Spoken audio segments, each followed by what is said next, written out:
काय वाटते तुम्हाला? एका बाजूला चंदगड पॅटर्न आहे, दुसऱ्या बाजूला भाजपा शिवसेना युती आहे. तुल्यबळ लढत आहे अशी काही म्हणजे आपण म्हणू शकत नाही की इथं थोडासा जोर कमी दिसतो किंवा इथं जास्त. काय वाटतंय तुम्हाला, काय वाटतंय या मतदारसंघात? तुल्यबळ नाही तुम्ही तुल्यबळ म्हणता येणार नाही हां. का धनशक्ती आणि जनशक्ती अच्छा, ह्या दोन शक्तींच्या विरुद्ध हा लढा चालू आहे आता तुम्हाला सध्या. तुल्यबळ लढत वाटत नाही?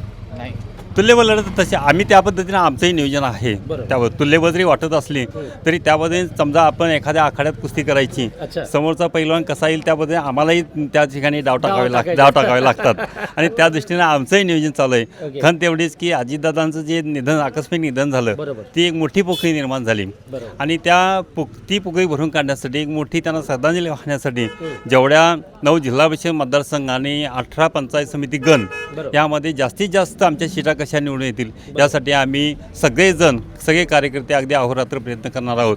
निश्चितपणे आम्हाला त्या ठिकाणी यश मिळेल अशी आम्हाला खात्री आहे आणि त्या दृष्टीने आम्ही प्रयत्न करणार आहोत.